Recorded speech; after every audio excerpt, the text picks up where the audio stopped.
ഈശോ മിശിഹായിക്ക് സ്തുതിയായിരിക്കട്ടെ. ഹല്ലേലൂയ. കുടുംബാംഗങ്ങളെ, കുഞ്ഞുങ്ങളെ, ഹല്ലേലൂയ. ഇല്ലിയൊക്കെ കണ്ടുകഴിഞ്ഞ മുളക് കണ്ടുകഴിഞ്ഞ പട്ടപ്പാടിയിൽ തന്നെയാണെന്ന് മനസ്സിലായല്ലോ അല്ലേ? Price the Lord. നല്ല കാറ്റാണ്. ഇങ്ങനെ സ്വരം കേൾക്കാനായിട്ട് നിങ്ങൾക്ക് നല്ല ബുദ്ധിമുട്ടാവും.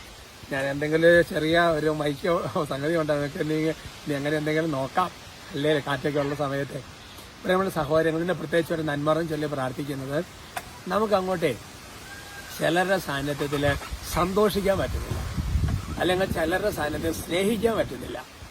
കാര്യം ഇപ്പോൾ താൻ മനസ്സുകൊണ്ട് സ്നേഹിക്കണമെന്ന് ആഗ്രഹിച്ച് ഇങ്ങനെ വരും, പക്ഷെ വീട് ചെന്ന് കഴിയുമ്പോഴത്തേക്ക് ഒരു പ്രത്യേകാവസ്ഥ അങ്ങോട്ടായി മാറും.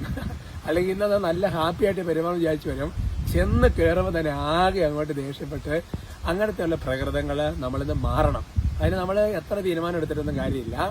പിന്നെ ഞാനൊരു വിശദീകരണ എത്ര തീരുമാനം ദൈവത്തിൽ ആശ്രയിച്ചാലേ അത് മാറുള്ളൂ.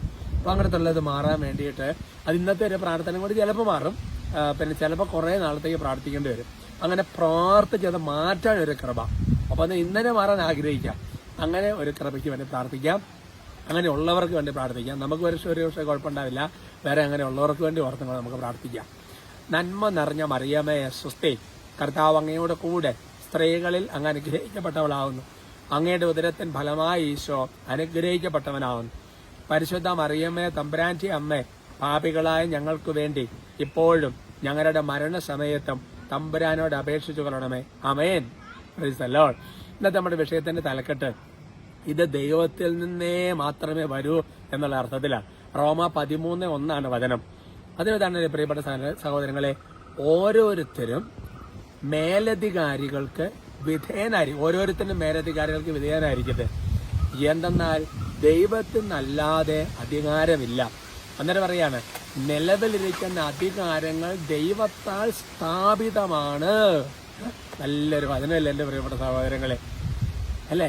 അപ്പൊ അതുകൊണ്ട് എന്റെ പ്രിയപ്പെട്ട സഹോദരങ്ങൾ, നമ്മൾ വിചാരിക്കുന്നുണ്ടാവാം ഉദാഹരണം ഈ അധികാരികളെ തിരഞ്ഞെടുക്കുന്നതിനൊക്കെ പുറകിൽ പല കാര്യങ്ങളുണ്ട് എന്നൊക്കെ വിചാരിക്കാം. നമ്മളിപ്പോൾ മൊത്തം രാഷ്ട്രീയം മൊത്തം അങ്ങനെ ഒരു അർത്ഥത്തിലല്ല ഞാൻ ഉദ്ദേശിക്കുന്നത്. ഞാനൊരു ബിബ്ലിക്കലി അങ്ങനത്തെ ഒരു അർത്ഥത്തിലാണ് പറയുന്നത്. നല്ല കാറ്റുണ്ടല്ലേ?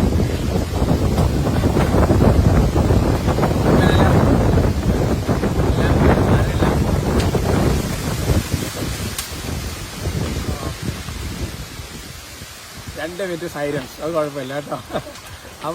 അപ്പോൾ നമ്മൾ മനസ്സിലാക്കേണ്ട ഒരു കാര്യമെന്ന് പറയുന്നത്, അതായത് ഇപ്പോൾ തന്നെ ഫറവോയെ തിരഞ്ഞെടുത്തതിന്റെ പുറകിൽ പോലും ഫറവോ സ്ഥാനത്ത് ഉയർത്തതിന് പുറകിൽ പോലും ദൈവം ഉണ്ടെന്ന് പുറപ്പാടിന്റെ പുസ്തകത്തിലും റോമായിലും ഒക്കെ വചനം കിടക്കുന്നുണ്ട്.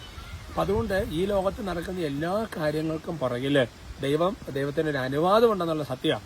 നമ്മൾ മനസ്സിലാക്കേണ്ടത്, നമ്മൾ അധികാരികളൊക്കെ തിരഞ്ഞെടുക്കുമ്പോൾ, ഒരു കൈക്കാരെ തിരഞ്ഞെടുക്കുമ്പോൾ അടുത്തടുത്ത് ദൈവഗതം നമ്മൾ നോക്കണം. രണ്ടാമത്തെ സംഗതി എന്ന് പറയുന്നത്, ഈ തെരഞ്ഞെടുക്കപ്പെട്ടവരെ സംബന്ധിച്ചിടത്തോളം ഇത് ദൈവമാണ്, ഇതിന്റെ മുകളിൽ ചോദ്യം ചെയ്യാൻ ഒരാളുണ്ടെന്നൊരു ഓർമ്മ നമ്മുടെ ജീവിതത്തിലാണ്.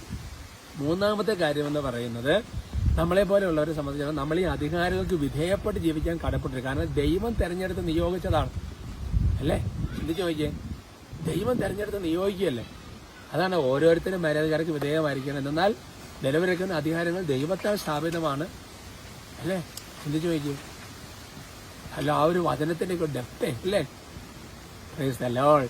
അതുകൊണ്ട് എൻ്റെ പ്രിയപ്പെട്ട സഹോദരങ്ങൾ, നമ്മുടെ ജീവിതത്തിൽ എപ്പോഴും ഒരു വിധേയത്വം, ഒരു കീഴ്വഴക്കം, ഒരു സ്നേഹം, ഒരു ആദരവ്, അങ്ങനത്തെ ഒക്കെ ഒരു ലെവലിൽ നമ്മൾ ചിന്തിക്കുന്നത് വളരെ നല്ലതായിരിക്കും.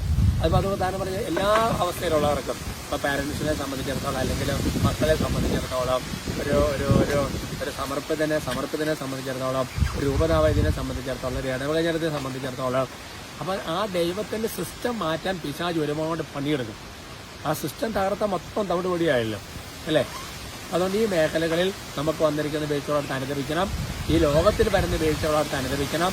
പിന്നെ അങ്ങനെ എടുത്ത ഓരോ കൃപ കിട്ടാൻ വേണ്ടി കൂടി പ്രാർത്ഥിക്കണം. അനുഗ്രഹിക്കട്ടെ കേട്ടോ. സംഭവമുണ്ട്, നിങ്ങൾ വിചാരിക്കാതെ കൊടുങ്കാറ്റിന്റെ നടുവിലാണ്. ഹല്ലേലൂയ. നമുക്ക് ഒരുമിച്ച് സ്തുതിക്കാം. Hallelujah, hallelujah, hallelujah, hallelujah. ഈശോയെ ആരാധന, സ്തുതിക്കുന്നു, ഉച്ചത്തിൽ സ്തുതിക്കുന്നു. Hallelujah, hallelujah, hallelujah. കർത്താവെ ആരാധന, പരിശുദ്ധാത്മാവെ ആരാധന.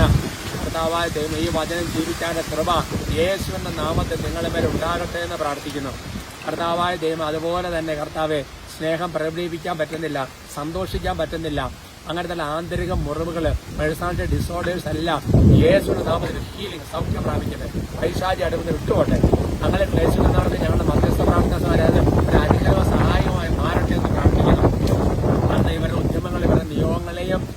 ദൈവത്തിനെ ആശീർവദിക്കുന്നു. കർത്താവെ കാത്തോളണമേ.